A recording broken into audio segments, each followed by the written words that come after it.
Продуктовая упаковка из-под там мяса или рыбы.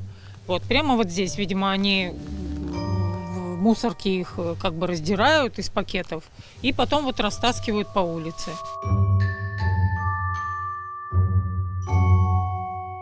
Оставить след. В данном случае это совсем не метафора, а следствие того, за что бьются во всех регионах почти десяток лет. За порядок. В умах, ну и в домах, конечно. В поселках так вообще придомовая территория – тот же дом. Но здесь, в Новом Караваево, этот дом защитить от бездомных гостей невозможно. Зинаида уже все убрала за бродячими собаками. На этих фото видно, какие сюрпризы они приносят под дверь.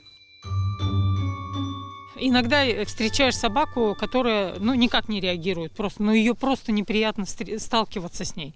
То есть я вот хочу ходить по чистым улицам, чтобы собаки не сидели, допустим, на обочине, да, и я, подходя к ней, у меня не возникало мысли, как она отреагирует, что произойдет при встрече с ней.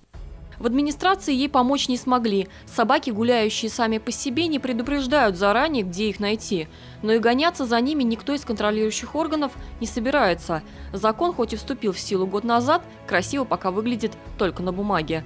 Напомним, что Госдума приняла решение о гуманном способе борьбы. Собак теперь отлавливают, прививают, стерилизуют и отпускают в обратное место обитания. Казалось бы, гладкая схема, но и здесь получилось против шерсти. В этот закон он и так долго готовился, в течение 10 лет. Нам дали время 1 год. Практически в 2019 году мы могли поработать. Что мы сделали? Мы, в принципе, мало что сделали для того, чтобы решить эту проблему.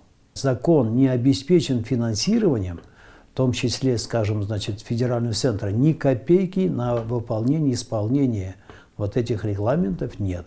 Собаки ведь, в принципе, не виноваты, что они появились на наших улицах, в селах, деревнях, городах. Сам микрочип – это один из вариантов идентификации животных, вводится в животное вот таким шприцом-аппликатором.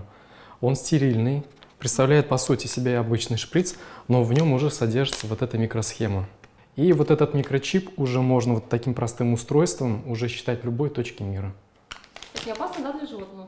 Это абсолютно безболезненно и воспринимается животным как обычный укол.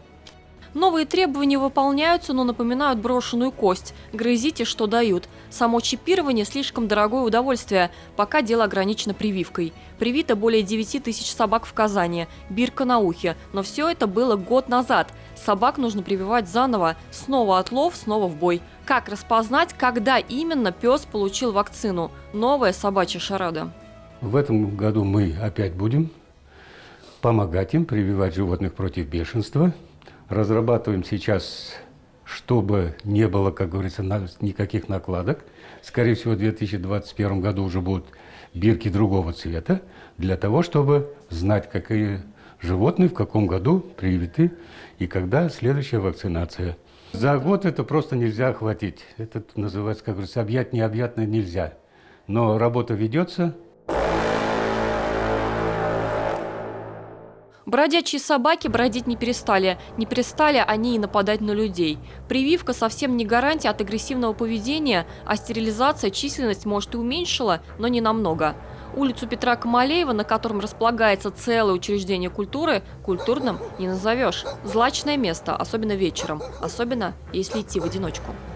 Здесь стаями ходят собаки, то есть каждое утро пройти здесь очень проблематично, так как они начинают набрасываться, лаять на всех. Были такие случаи, что и кусали наших сотрудников. И так, что не так с законом. На самом деле все так. Закон необходим, но требует проработки, а еще бюджета. Бешеных псов, если они действительно бешеные, по новому закону усыплять нельзя, а вот содержать их попросту негде. Замкнутый круг, в котором малочисленные приюты почему-то никем не финансируются, а существуют на деньги благотворителей и зоозащитников. Мы сегодня жалеем бюджетных денег, но все равно же за счет бюджета будем лечить этих людей. А некоторых, возможно, и не излечим, насколько психологически это стресс. Направляем спортсменам, направляем другие мероприятия. Надо взвесить, что важнее для людей-то. Необходимо в комплексе работать. Другого выхода нет. Поэтому должны строить мы приюты И, безусловно, надо выносить изменения в законодательные акты. Что получается? Содержать старые не на что, а строить новые некому. Так рассуждают чиновники, но не является правдой в действительности. Люди есть, и вот одна из них. Марина, жительница Аксубаева, создала, можно сказать, своими руками питомник, где 300 собак и несколько десятков кошек. Создала сама, с помощью таких же простых людей, как она. Для чего? Просто из любви к животным. Для начала появлялись у нас кошки. Потом стали подкидывать щенков, подкидывать собак. Когда уже было 50 собак, я уже думаю, так, они же в будках не могут сидеть, они срываются, естественно, они убегают. Я решила, что нужно сделать что-то, чтобы не мешать жителям, чтобы и жители не жаловались, дискомфорта не чувствовали, и чтобы и собакам было комфортнее в вольерах, нежели сидеть в будках на цепи. Этого места, которому от роду уже 10 лет, не существует на бумаге. У Марины нет на это средств. Все свои деньги она тратит на корм и содержание.